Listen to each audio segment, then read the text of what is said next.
فاعوذ باللہ من الشیطان الرجیم بسم اللہ الرحمن الرحیم ایود احدکم ان تکون لہ جنۃ من نخیل واعناب تجری من تحتها الانہار، کیا تم میں سے کوئی شخص پسند کرے گا کہ اس کا ایک باغ ہو اور کھجور کا درخت ہو اس میں، اور انگور کی بیلیں بھی ہوں، اور اس کے دامن میں ندیاں بہتی ہوں، نیچرل اریگیشن بھی ہے، کھجور کے درخت بھی ہیں اور بیلوں کی ٹٹیاں لگی ہوئی ہیں انگوروں کی، اور انگوروں کی بیلیں ہیں۔ لہو فیہا من کل الثمرات، اس کے لیے اس باغ میں ہر طرح کا میوہ ہے۔ فاصابہ الکبر، اب اس پر بڑھاپا بھی طاری ہو گیا ہے۔ وَلَهُ ذُرِّيَّةٌ ضُعَفَاء، اور اس کی اولاد ہے ابھی چھوٹی عمر کی، کم سن ہے، کمزور ہے۔ فَأَصَابَهَا إِعْصَارٌ، کہ اچانک اس باغ کے اوپر ایک ایسا بگولا، ایک ایسی آندھی آئی جس میں آگ ہے، فیہ نارٌ، کوئی ایسا آگ بھری آندھی آئی۔ فَأَصَابَهَا إِعْصَارٌ فِيهِ نَارٌ فَاحْتَرَقَتْ، پورا کا پورا باغ جل کر جھلس کر رہ گیا۔ كَذَلِكَ يُبَيِّنُ اللَّهُ لَكُمُ الْآيَاتِ لَعَلَّكُمْ تَتَفَكَّرُونَ، اس طرح اللہ تعالیٰ تمہارے لیے اپنی آیات کو واضح کرتا ہے تاکہ تم تفکر کرو۔ یعنی ایک انسان نے ساری عمر سمجھا ہے کہ بڑی میرے نیکی کمائی ہے، میں نے یہ کیا ہے، میں نے فاؤنڈیشن بنایا، میں نے مدرسہ قائم کر دیا، میں نے یتیم خانہ بنا دیا، لیکن یہ کہ اچانک کسی وقت آنکھ کھلے گی، جب آنکھ کھلی گل کی تو موسم تھا خزاں کا، معلوم ہوگا یہ تو کچھ بھی نہیں تھا، یہ تو گویا کہ ایک بگولا آیا سب کچھ جلا گیا، اس لیے کہ اس میں اخلاص تھا ہی نہیں، اس میں نیت جو ہے اس میں کھوٹ تھا، اس میں ریاکاری تھی، اس میں لوگوں کو دکھانا مقصود تھا۔ پھر حال وہی ہوگا جس طرح کہ وہ بوڑھا اب کفِ افسوس مل رہا، اب کیا کرے، بوڑھا ہو چکا ہے، دوبارہ تو باغ لگا نہیں سکتا، لہذا جب وہ موت آ جائے گی تو گویا کہ اب اس کے لیے موقع نہیں ہے کہ دوبارہ کوئی کام اور کر سکے۔ یا ایھا الذین آمنوا انفقوا من طیبات ما کسبتم ومما اخرجنا لکم من الارض، اے ایمان والو خرچ کرو، اللہ کے لیے دینا ہے، اللہ کے دین کے لیے دینا ہے، اللہ کے نام پر دینا ہے۔ من طیبات ما کسبتم، جو چیز تم نے کمائی ہے اس کی اچھی چیز، پاکیزہ چیز، بہتر چیز تو۔ وَمِمَّا أَخْرَجْنَا لَكُم مِّنَ الْأَرْضِ، اور جو کچھ ہم نے نکالا تمہارے لیے زمین سے۔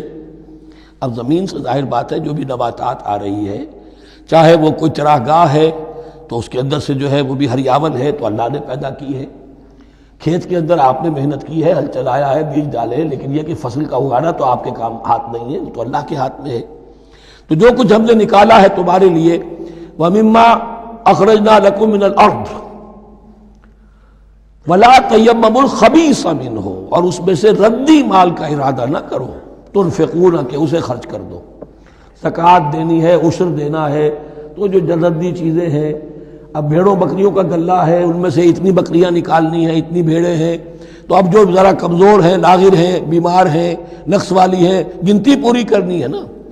اسی طریقے سے عشر نکالنا ہے تو گندم کا ڈھیر لگا ہوا ہے، اس میں سے کہیں بارش پڑ گئی تھی، وہ نکال دو۔ ولا تیمموا، تیمم کے معنی یہاں نوٹ کر لیجئے قصد کرنے کے ہیں۔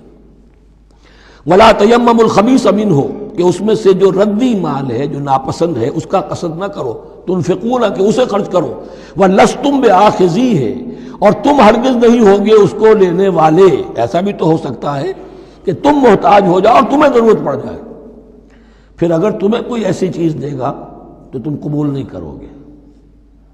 وَلَسْتُمْ بِآخِذِيهِ إِلَّا أَن تُغْمِضُوا فِيهِ، اللہ یہ کہ چشم پوشی کرنے پر مجبور ہو جاؤ، احتیاج اس درجے کی ہو کہ جو بھی مل جائے، ردی مل جائے، اچھا مل جائے، نفیس مل جائے، خبیث مل جائے، جو بھی مل جائے چشم پوشی کرو۔ اس کے سوا آدمی جو ہے وہ اپنے طیب خاطر کے ساتھ جو ہے وہ ردی شے قبول نہیں کر سکتا۔ وَاعْلَمُوا أَنَّ اللَّهَ غَنِيٌّ حَمِيدٌ، پھر دیکھیے غنی کا لفظ، جو کچھ دے رہے ہو یہ نہ سمجھو کہ اسے دے رہے ہو، محتاج کو دے رہے ہو، ضرورت مند کو دے رہے ہو، بلکہ یوں سمجھو کہ اللہ کو دے رہے ہو۔ وَاعْلَمُوا أَنَّ اللَّهَ غَنِيٌّ حَمِيدٌ، جان لو کہ اللہ تعالیٰ غنی ہے اور حمید ہے۔ حمید یعنی اپنی ذات میں خود محمود۔ ایک کسی شے کی اچھائی یا حسن یا کمال ایسا ہوتا ہے جسے ظاہر کیا جائے، دیکھو بھائی اس میں یہ خوبصورتی ہے، اور ایک وہ خوبصورتی ہوتی ہے جو از خود ظاہر ہے۔ حاجت مشاطہ نیست صورت دلار آمرا، تو اللہ تعالیٰ اتنا ستودہ صفات ہے، اتنا محمود ہے اپنی ذات میں کہ وہ خود بخود محمود ہے، اسے کسی حمد کی حاجت نہیں ہے، از خود محمود ہے۔ Assalamu alaikum. If you enjoy our videos, please don't hesitate to share them with your friends and family. Also, consider subscribing to our channel to access a comprehensive collection of Dars Quran videos presented by Dr. Israr Ahmed.